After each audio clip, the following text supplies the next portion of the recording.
Let's now have our first conversation for the day as we stay on Nigeria's rising debt profile. The federal government has projected that the debt servicing will cost Nigeria 10.343 trillion naira by 2025. Well, this was captured in the 2023 to 2025 medium-term expenditure framework and fiscal strategy paper. Well, this is a whopping 182.6% increase from the 3.69 trillion naira budgeted for debt service for this year. Multilateral agencies and economists have constantly warned the federal government about the rising cost of debt service and fuel subsidy payments, which can trigger a crisis for the country. However, the Minister of Finance, Budget and National Planning, Zainab Ahmed, and the Director General of the Debt Management Office insists that Nigeria does not have a debt problem, rather a revenue generation challenge. So far, there has been several slums from players in the business community in Nigeria over the federal government's debt proclivity, stressing how this further exposes the already fragile economy to the diverse economic vulnerabilities. Well, let's talk about this in our first segment of the show. And joining me to understand all the elements fueling this development, I'm being joined by Mr. Tajudeen Ibrahim. He is the Director, Research and Strategy at HILL Denham. It's good to see you. Thank you for joining us on the show today. Same here. Thank you very much for having me on the show. Yes, in my introduction, reading out the figures, it was getting kind of scary. But first, I would like to ask you, what is your understanding of the current state of Nigeria's debt, where everyone continues to maintain different positions? We don't have a debt crisis, we have a revenue crisis. Which is which? I think we actually have, both in terms of, crisis. So we have a situation where our revenue is not, up to expectation in terms of the budget. So our revenue is significantly running behind in a budget. That is a negative, thing when you look at it from, a funding, standpoint. The second thing is we also have, a debt crisis, because if you look at our debt level and, importantly, the debt service, they are rising at a faster pace, compared to, what we are seeing in terms of revenue. And so it really calls for a concern. And, one does not need, to say much in this case. What we need is just to address, the challenge, whatever those challenges are, and ensure that we are back on track in terms of the ability of the country, the governments to generate revenue, and also slow down on the rate of increase of debt. Let's kick it off from this, where you just stopped. If we are still hovering around the IMF and World Bank's benchmark, do we really have to worry about a debt crisis? Because, there's always that argument that we are yet to get to that threshold.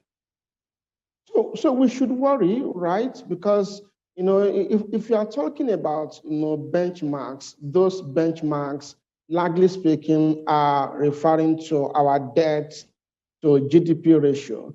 And, I think a lot of people, not necessarily economists, these days now realize that you don't pay your debt, using the GDP.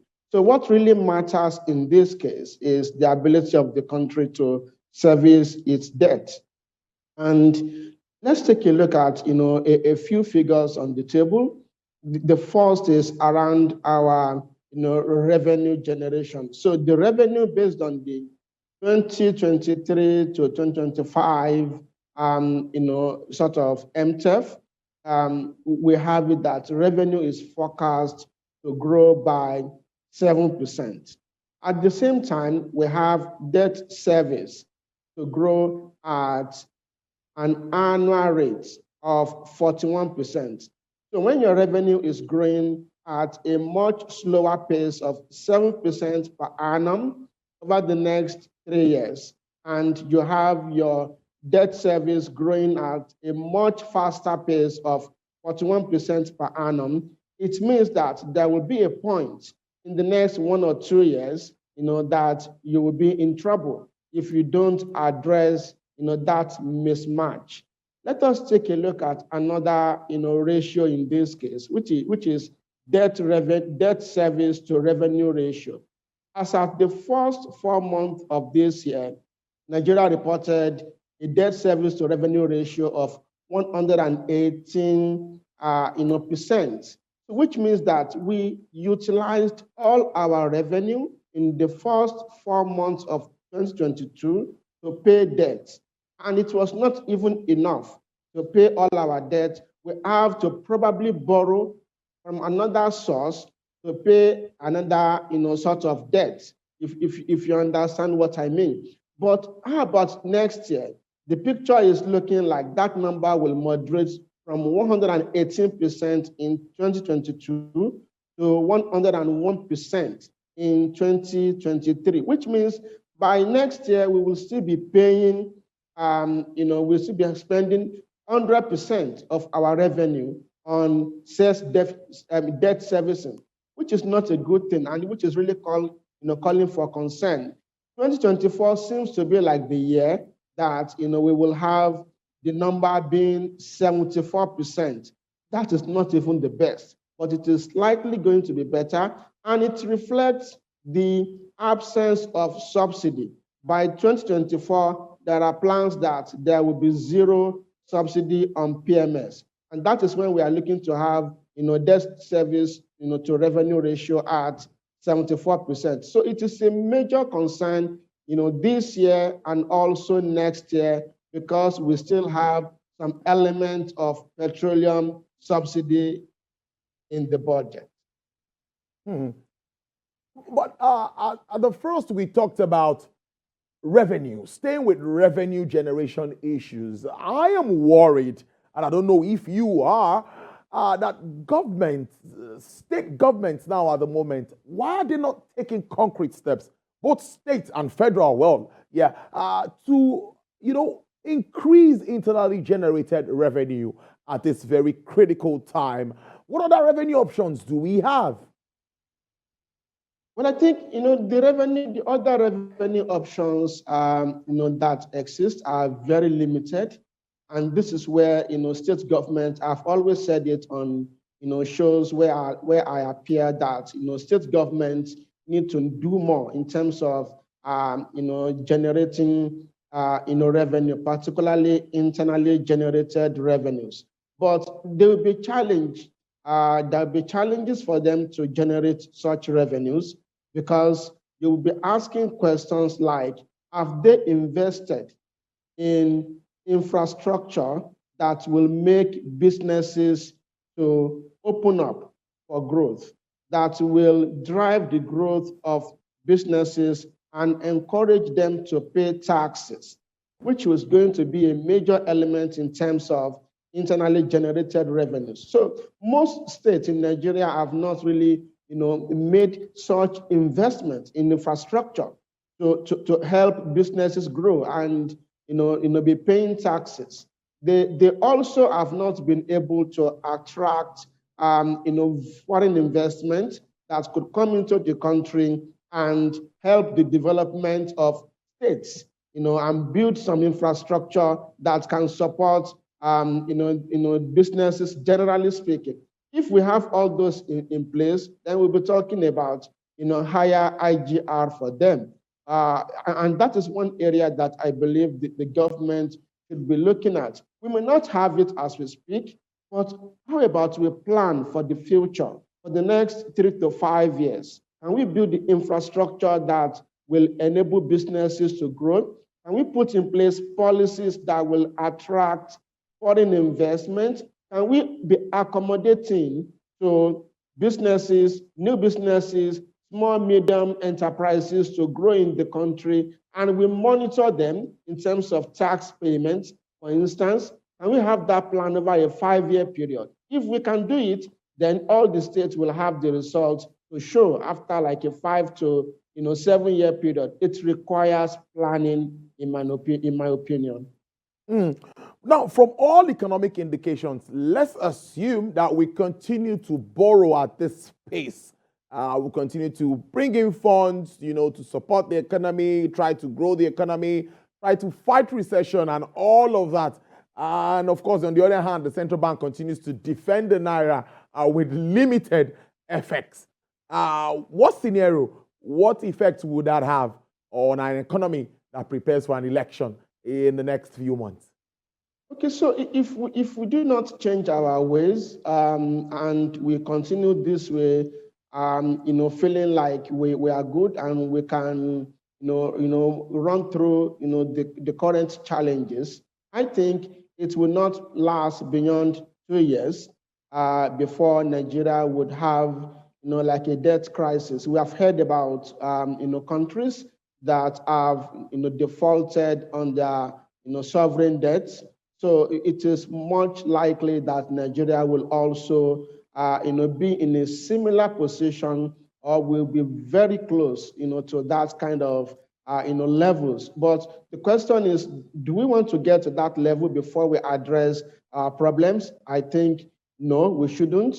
And that is why I am thinking the government should do something instead of, watch, things get worse over the next 2 to 3 years. Otherwise, we will join some countries with history of default on the sovereign debts.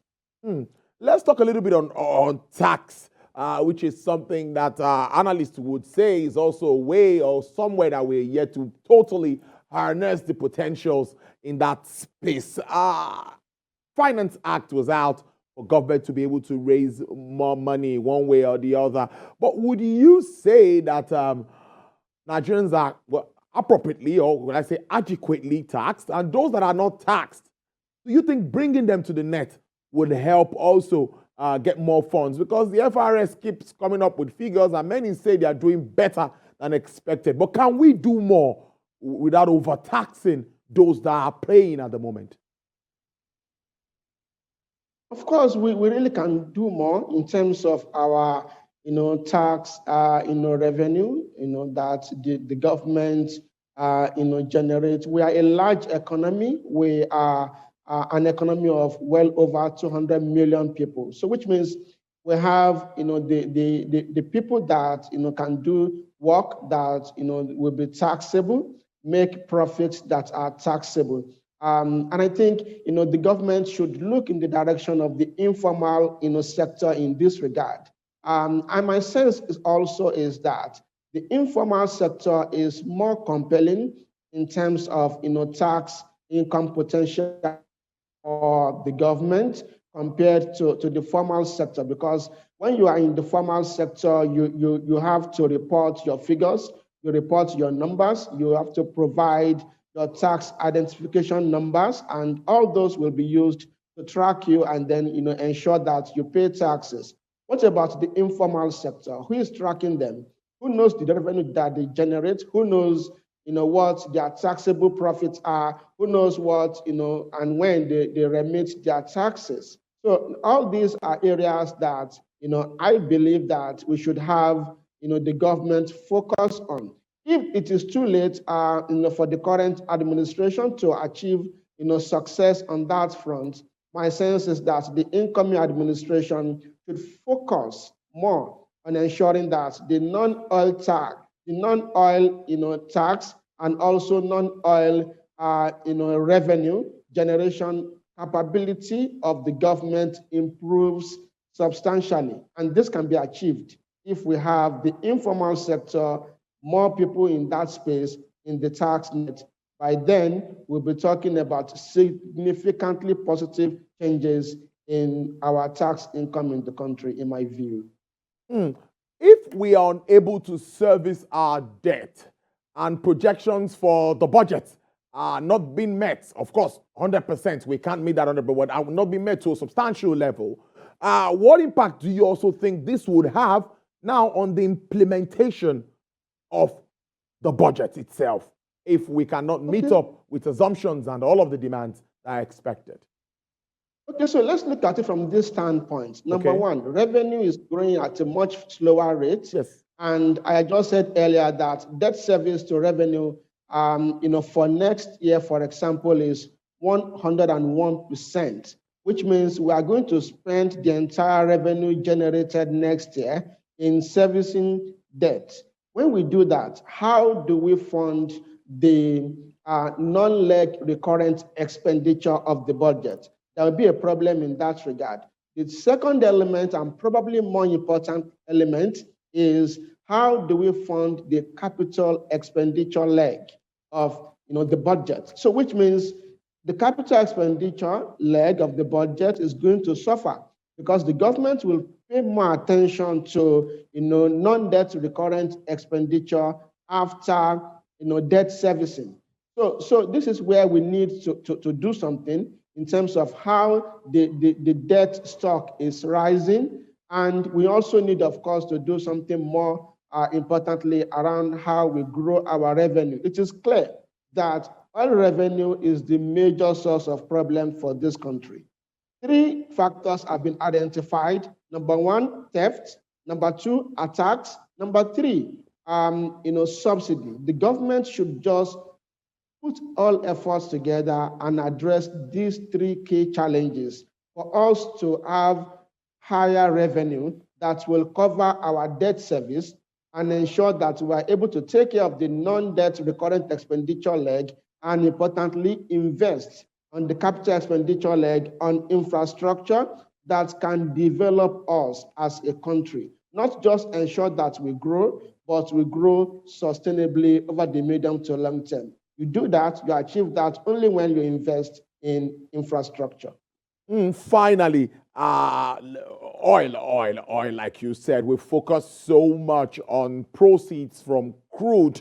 And you identify the challenges that we face in that space that government is still yet to tackle head on. But let's stay with the non-oil space now. Are we also doing enough to improve our non-oil exports? That's also somewhere I think that the central bank, Nigerian Export Promotion Council, and all of the agencies surrounding, I think they should do more for us to be able to, get some effects from that end and boost revenue. So this will take us back to infrastructure. Okay, we are in a country where we have huge population, and our power generation, for instance, is extremely below, the requirements, and also distribution and transmission. All these segments of power in the country are below in terms of what we should be utilizing as a country. So how do we as a country grow in terms of small and medium businesses? That is where we should be looking at if we are considering non-oil revenue. So because these businesses are going to grow if you have the right infrastructure.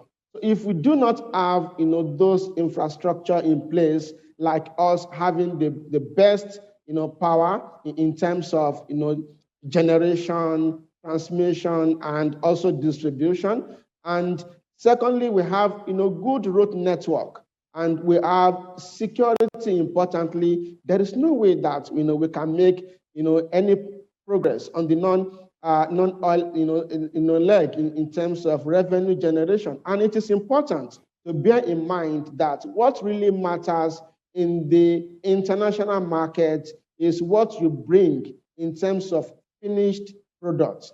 That is when you are adding value. So we export agri products. Are they processed? No. What we export, largely speaking, are not processed. So you will not really generate much in terms of revenue. But when we have a situation where we have cocoa grown in this country, and the cocoa where we export beverages, we export chocolate and so on, and some other finished products, then you will be earning more value for the products that you are exporting outside of the country, and that will boost your non-oil export income. So those are the directions I believe we should be looking at. Many companies have left this country because the cost of operation is way too high. It is high because of the lack of the required infrastructure, in my view. Brilliant conversation there. I must thank you, Mr. Tajudeen Ibrahim. He is the Director, Research and Strategy, Chapel Hill, Denham. Do enjoy the rest of your day. We appreciate your time.